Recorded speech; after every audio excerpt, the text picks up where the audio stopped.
نسلم على رسوله الكريم أما بعد فأعوذ بالله من الشيطان الرجيم بسم الله الرحمن الرحيم الحمد لله رب العالمين الرحمن الرحيم مالك يوم الدين إياك نعبد وإياك نستعين اهدنا الصراط المستقيم صراط الذين أنعمت عليهم غير المغضوب عليهم ولا الضالين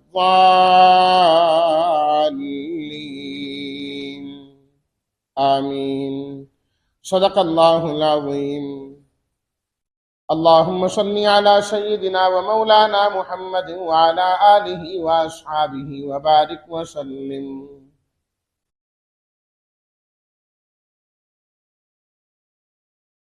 رات تراویح میں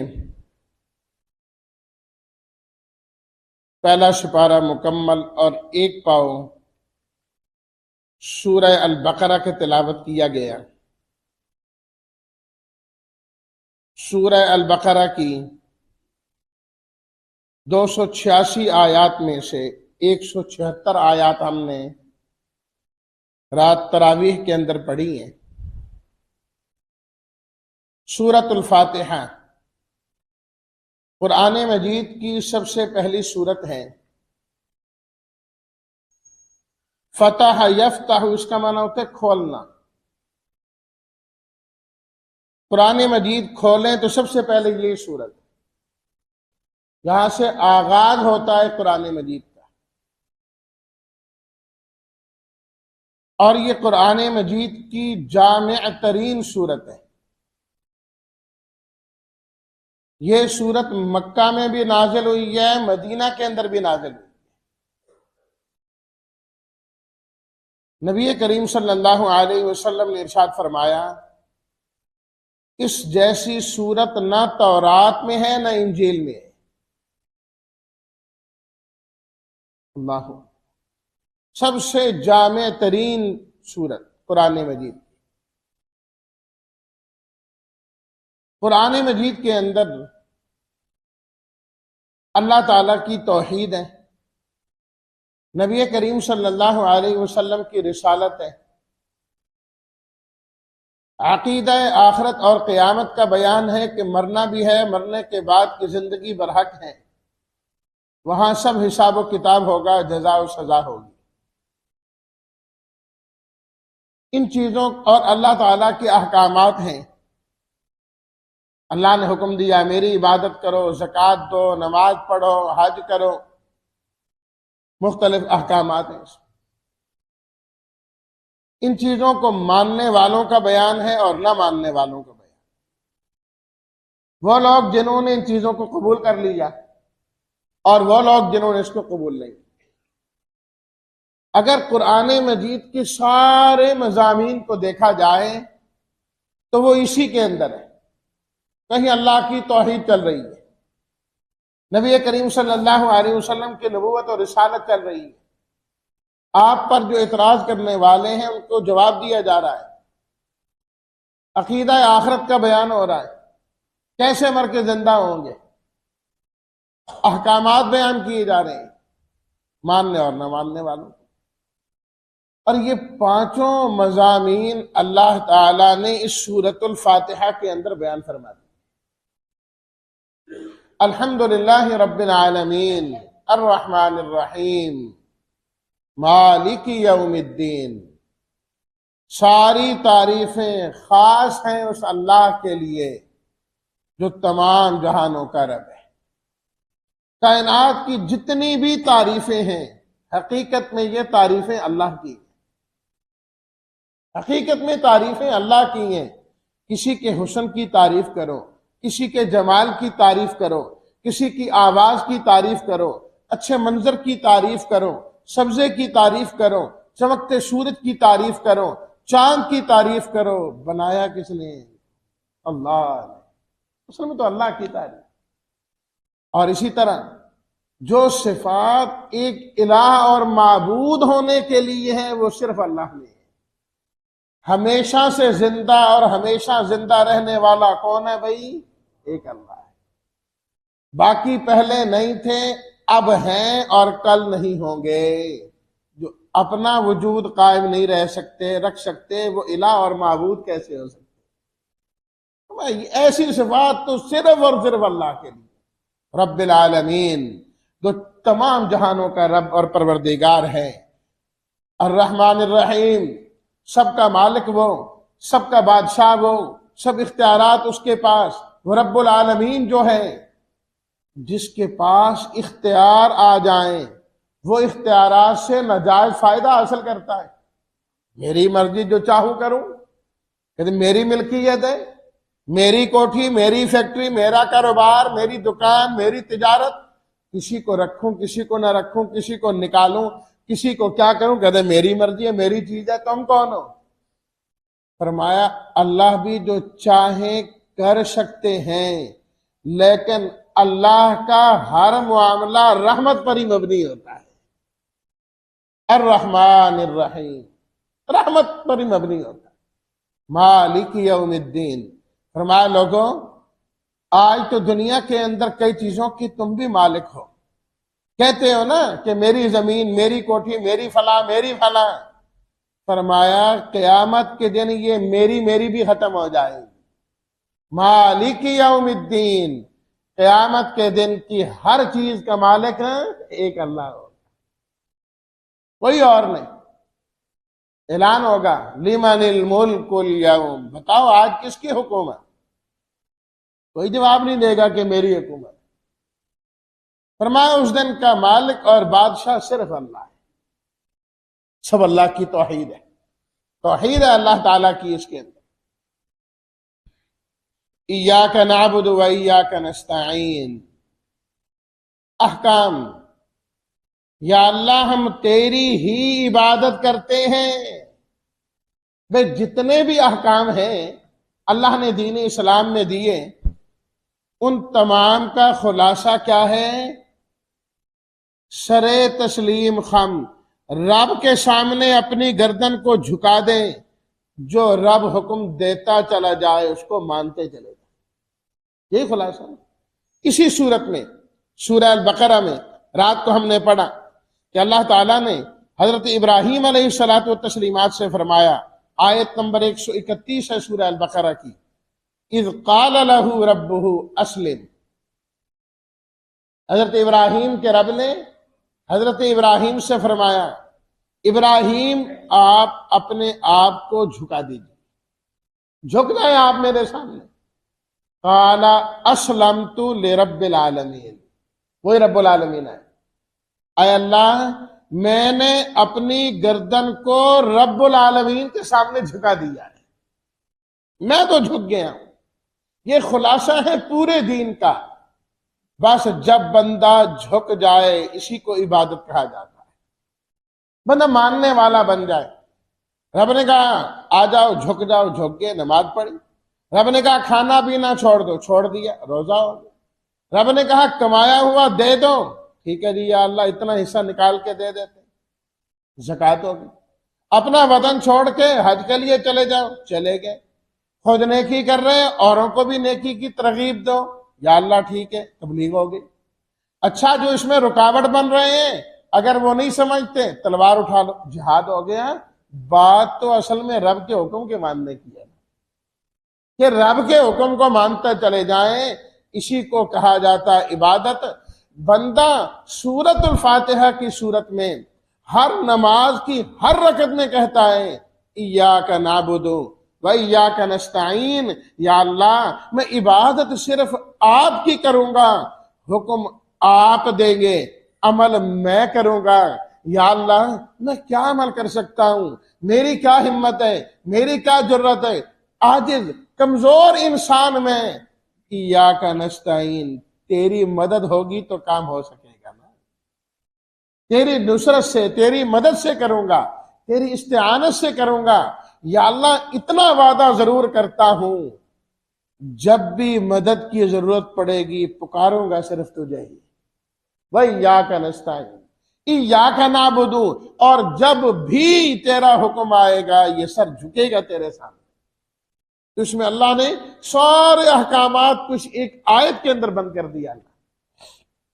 اللہ اکبر، اللہ اکبر، اہدنا الصراط المستقیم۔ یا اللہ، جب میں تیرا بندہ، تو میرا رب، تو رب العالمین، میں تیرا وفادار بندہ وعدہ کرتا ہوں تیری عبادت کروں گا، یا اللہ اہدنا الصراط المستقیم، پھر مجھے ہمیشہ سیدھا راستہ ہی دکھانا، کہیں میں بھٹک نہ جاؤں، گمراہی میں چل کے میں سمجھوں میں ٹھیک ٹھیک جا رہا ہوں، نہیں یا اللہ مجھے صحیح سمجھا بھی دینا اور چلا بھی دینا، جب چل رہا ہوں تو یا اللہ سیدھے راستے پر چلتے رہنے دینا۔ اہدنا الصراط المستقیم میں یہ صراط الذین انعمت علیہم، اور سیدھا راستہ کون سا ہے؟ فرمایا جو انعام والے لوگوں کا ہے۔ تو انعام والے لوگ وہ ہیں جو مانتے ہیں، ماننے والے، اللہ کے احکام کو ماننے والے انعام والے، ان پر اللہ کا انعام ہے۔ اور اللہ نے جن پر انعام کیا ان کے بارے میں فرمایا اولئک الذین انعم اللہ علیہم من النبیین والصدیقین والشہداء والصالحین۔ سب سے پہلے انبیاء ہیں، پھر صدیقین ہیں، پھر شہداء ہیں، پھر صالحین ہیں، ان نبیوں کے سردار نبی کریم صلی اللہ علیہ وسلم۔ انعمت علیہم، آپ کی نبوت اور رسالت بھی آگے، ماننے والے بھی آگے، غیر المغضوب علیہم ولا الضالین، یا اللہ جو گمراہ ہوئے، جن پہ تیرا غضب ہوا، بھٹک گئے راستے سے، جاہل تھے، ان کو راستے کا پتہ ہی نہیں لگا، راستے کا تو پتہ لگا، چل پڑے، نکل کہیں اور گئے، یا اللہ دونوں میں ہمیں نہ شامل کر، ہمیں سیدھے راستے پر بھی چلا اور منزل مقصود تک بھی پہنچا۔ یہ ہے سورۃ الفاتحہ۔ اس کی تو فضیلتیں ہی اتنی ہیں کہ اگر اس پر بحث کریں تو پونا گھنٹہ اس پر لگ جائے۔ بندہ نے مانگا نا اہدنا الصراط المستقیم، یا اللہ سیدھا راستہ چاہیے۔ اللہ نے ساتھ ہی سورہ البقرہ فرمایا اچھا بندے بار بار ہدایت مانگتا ہے، سیدھا راستہ مانگتا ہے، اس پر چلنے کی توفیق مانگتا ہے، اچھا ذالک الکتاب لا ریب فیہ، یہ کتاب ہم نے اتاری ہے، اس میں کبھی شک نہ کرنا، یہ میرا کلام ہے جو میں نے اپنے نبی پہ نازل کیا ہے، نہ اس کے کسی حکم میں شک کرنا، نہ کسی صورت میں، نہ کسی رکوع میں، نہ کسی آیت میں، نہ کسی لفظ میں، نہ کسی حرف میں، نہ زیر زبر میں، لا ریب فیہ، اس میں شک کی کوئی گنجائش نہیں ہے۔ ہدن، ہدایت چاہیے تو اس کتاب سے ملے گی، وہ قرآن سے ملے گی، قرآن کو چھوڑ کر ہدایت نہیں ملے گی۔ جب قرآن سے ہدایت حاصل کرو گے، للمتقین، اللہ تمہیں متقین کی صف میں شامل فرما دے۔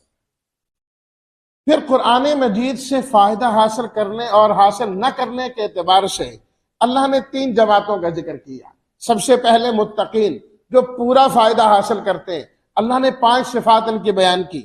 ایمان بالغیب، بن دیکھی چیزوں پر ایمان لاتے ہیں، نماز ہمیشہ پڑھتے ہیں، قائم کرتے ہیں، جو ہم نے دیا اس میں سے خرچ کرتے ہیں، جو پہلے کتابیں نازل کی گئیں ان تمام پر ایمان لاتے ہیں اور اس کتاب پر بھی ایمان لاتے ہیں، اور 5ویں خوبی ان کی یہ ہے آخرت پر یقین رکھتے ہیں۔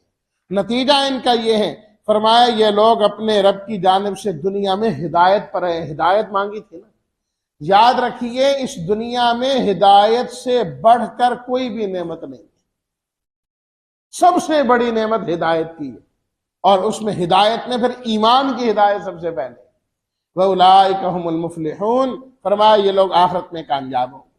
دوسرے لوگ وہ ہیں جو قرآن سے بالکل فائدہ حاصل نہیں کرتے، فرمایا یہ کافر ہیں، پکے ٹھکے کافر ہیں، جن پر مہریں لگی ہیں، انہوں نے ماننا کوئی نہیں، فرمایا ان کے لیے بہت بڑا عذاب۔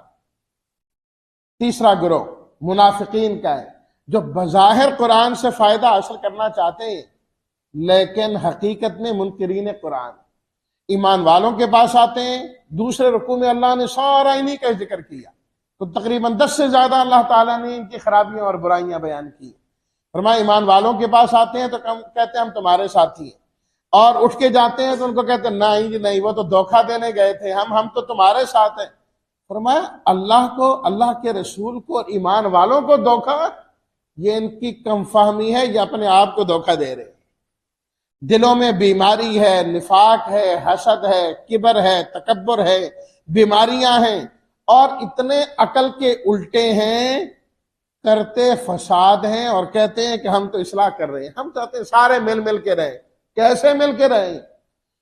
اندھیرا اور روشنی کبھی برابر ہو سکتی ہے؟ یہ کہنے ہم اندھیرا روشنی دونوں کو اکٹھا رکھنا چاہتے ہیں۔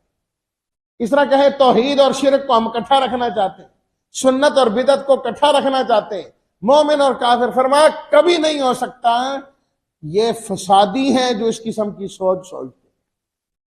اور فرمایا جب ان کو کہا جائے اس طرح ایمان لاؤ جس طرح صحابہ کرام ایمان لائے، تو یہ لوگ کہتے ہیں نعوذ باللہ ہم ان کم عقلوں کی طرح ایمان لائیں، وطن بھی چھوڑ دیں، گھر بھی چھوڑ دیں، مال بھی چھوڑ دیں، دولت بھی چھوڑ دیں، ہر چیز قربان کر کے بیٹھ جائیں۔ فرمایا ان کو کم عقل کہنے والے خود کم عقل ہیں۔ ان کو کیا پتا ایمان جب دلوں کے اندر جاتا ہے یہ دنیا مکھی کا پر نظر آتی ہے جو تم سے نہیں چھوڑی جا رہی، تمہیں چھوڑنے والے کم عقل اور بے وقوف لگتے ہیں۔ اللہ اکبر۔ فرمایا جس طرح آگ روشن ہوتی ہے، وقتی طور پر فائدہ حاصل ہو جاتا ہے، بجھنے کے بعد جنگل میں اندھیرا ہی ہوتا ہے، ان کا بھی یہی حال ہے۔ یا ایھا الناس اعبدوا ربکم الذی، تیسرا رکن۔ فرمایا لوگوں عبادت ایک اللہ کی کرو، کسی اور کی نہیں کرنی۔ اور عبادت کے طریقے اللہ نے قرآن میں بیان کر دیے۔ قرآن اللہ کی سچی کتاب ہے، شک ہو تو اس جیسا قرآن، اس جیسی 10 صورتیں یہ ایک صورت بنا کر دکھاؤ، لیکن تم نہیں بنا سکو گے۔ اس لیے جہنم کا ایندھن، آگ کا ایندھن نہ بنو، ایمان لا کر جنت کے جانے والے بن جاؤ۔ وَإِذْ قَالَ رَبُّكَ لِلْمَلَائِكَةِ۔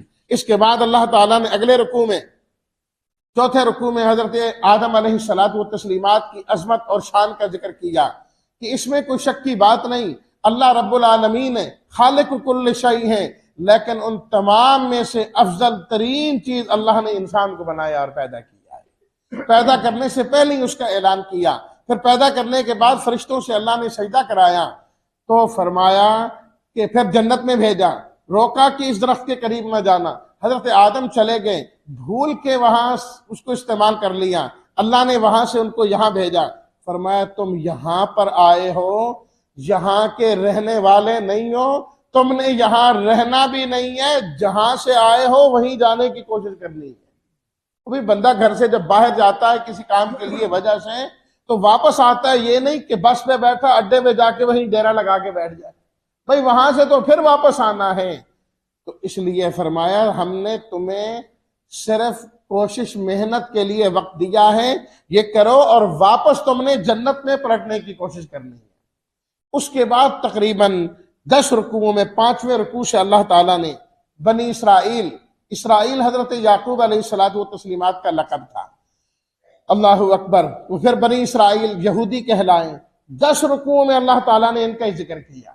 سب سے پہلے رکوع میں 5ویں میں اللہ تعالیٰ نے ان پر جو ان کو احکامات دیے، فرمایا کہ دیکھو میری نعمتوں کو یاد کرو، عہدوں کو پورا کیا کرو، جو میں نے نازل کیا اس پر ایمان لاؤ، انکار کرنے والے نہ بنو، میری آیات کے بدلے دنیا نہ حاصل کرو، حق اور باطل گڈمڈ نہ کیا کرو، حق کو چھپایا بھی نہ کرو، نماز پڑھا کرو، زکوٰۃ دیا کرو، رکوع کرنے والوں کے ساتھ رکوع کیا کرو، اوروں کو تو نیکیوں کی تلقین کرتے ہو، خود اتنی بڑی نیکی سے محروم ہو گئے کہ اللہ کے آخری نبی پر نہیں ایمان لاتے، تو اتنی بڑی نیکی سے۔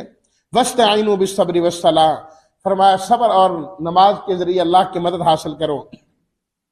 پھر 6 رکوع میں اللہ نے ان پر ہونے والے مختلف انعامات کا ذکر کیا، فرمایا دیکھو اے بنی اسرائیل، ہم نے فرعون کو ہلاک کیا جو تمہیں عذاب میں مبتلا کیے ہوئے تھا، تمہاری اولاد کو ذبح کرتا تھا، اور جو بچیاں تھیں ان کو بے شرمی کے حد سے بھی کراس کر کے مختلف عذاب دیتا تھا، ہم نے اسے غرق کیا، تمہیں اس سے نجات دی، اور ہم نے تمہیں کتاب دی، تم نے بچڑے کی عبادت کی، اور ہم نے تمہیں سزا کے طور پر کہا ایک دوسرے کو قتل کرو، ہم نے وہ بھی معاف کر دیا، ہم نے من و سلوہ تمہیں عطا کیے، اتنی چیزیں عطا کی ہیں، اور تمہیں میدان تی میں پانی کی ضرورت تھی تو پتھر سے ہم نے 12 چشمے تمہارے لیے نکال دیے۔ اتنے انعامات اللہ نے کیے، پھر بھی تم اللہ کی نہیں مانتے۔ فرمایا تم ماننے والے بنو، نبیوں کی مخالفت نہ کرو، ماننے والے بنو، شک اور شبہ چھوڑ دو۔ فرمایا شک اور شبہ کی وجہ سے پہلے بھی تمہارے اوپر کتنی مشکلات آئیں، حکم ملا گائے ذبح کرو، کیسی ہونی چاہیے، رنگ کیسا ہونا چاہیے، فلاں چیز کیسی ہونی چاہیے۔ فرمایا ٹال مٹول کی عادت شروع سے چھوڑو، ان ٹال مٹولوں کو، اپنے اندر جذبہ پیدا کرو کہ ماننے والے بن جاؤ، ماننے والے بن جاؤ، دلوں کو سخت نہ کرو۔ فرمایا دل سخت ہوتے ہیں، پتھروں سے بھی زیادہ سخت ہو جاتے ہیں۔ پھر اللہ تعالیٰ نے مختلف گروہوں کا ذکر کیا کہ ان میں منافق بھی ہیں، ان پڑھ جاہل بھی ہیں، کتابوں میں تحریف کرنے والے بھی ہیں۔ پھر اللہ نے ان کو عہد یاد دلایا کہ دیکھو ہم نے تم سے تورات و انجیل میں عہد کیا تھا، عبادت اللہ کی، ماں باپ کے ساتھ اچھا سلوک کرنا، رشتہ داروں کے ساتھ بھی باتیں ہمیشہ اچھی کہنا اور اپنوں کے ساتھ تعاون کرنا، لیکن تم تمام چیزوں میں تم گڑبڑ کرتے ہو۔ اس طرح اللہ نے ان کا ذکر کرتے ہوئے نبی کریم صلی اللہ علیہ وسلم کی نبوت اور رسالت کا ذکر کیا۔ اے بنی اسرائیل، تمہارے جد امجد حضرت ابراہیم جو ہمارے بھی جد امجد ہے، انہوں نے جس نبی کے لیے دعائیں کی تھی، یا اللہ بیت اللہ میں نے بنا دیا ہے، ربنا تقبل منا، یا اللہ ہماری اس کاوش کو قبول کر دیں، اور رب العالمین بیت اللہ ہم نے بنایا ہے، آباد کرنے والے آپ بنا کے بھیج دیں۔ فرمایا وہ اللہ کے نبی صلی اللہ علیہ وسلم تشریف لائے ہیں، اس لیے ان کی بات ماننے والے بنو، قائم و دائم رہو، ان پر اعتراضات نہ کرو، ان کی ساری حقیقتیں تم تورات و انجیل میں پڑھ چکے ہو۔ یا ایھا الذین آمنوا استعینوا بالصبر والصلاۃ، اس سے پہلے فرمایا اے لوگوں تم مجھے یاد رکھو، میں تمہیں یاد رکھوں گا، تم میرا شکر کرو، ناشکری نہ کیا کرو، نماز اور صبر سے اللہ کی مدد حاصل کرو، دین پر قائم و دائم ہو جاؤ، شہید بھی کر دیے جاؤ تو کوئی بات نہیں، مصیبتیں پریشانیاں آتی رہیں گی، لیکن تم نے ڈٹ کے ٹھہرنا ہے اور کہنا ہے انا للہ و انا الیہ راجعون، ہم تو اللہ کی ملکیت ہے، جو وہ چاہے کرے گا۔ فرمایا ایسے لوگوں پر اللہ کی رحمتیں نازل ہوتی، اور فرمایا جو رحمت کی جگہ ہے، مسجد الحرام ہے، مکہ المکرمہ ہے، صفا مروہ کا ذکر کیا، فرمایا رحمت والی جگہوں میں جایا کرو، وہاں سے اللہ کی رحمتیں ملتی ہیں، لیکن شرط یہ ہے وَإِلَٰهُكُمْ إِلَٰهٌ وَاحِدٌ، معبود صرف تم ایک اللہ کو سمجھو، کسی اور کو نہ سمجھو، اور جو اس کی حرام کردہ چیزیں ہیں ان سے بچو۔ حرم علیکم المیتۃ، مردار حرام، خنزیر حرام، غیر اللہ کے نام پر دیے جانے والا حرام۔ فرمایا ان چیزوں سے بچو، اللہ کی عبادت کرو، اللہ کی رحمت کے مستحق ٹھہر جاؤ گے۔ یہ ہیں چند باتیں خلاصے کی جو ہم نے رات کو پڑھا۔ اللہ ہم سب کو ان کئی باتوں پر عمل کی توفیق عطا فرمائے۔ الحمدللہ رب العالمین والصلاۃ والسلام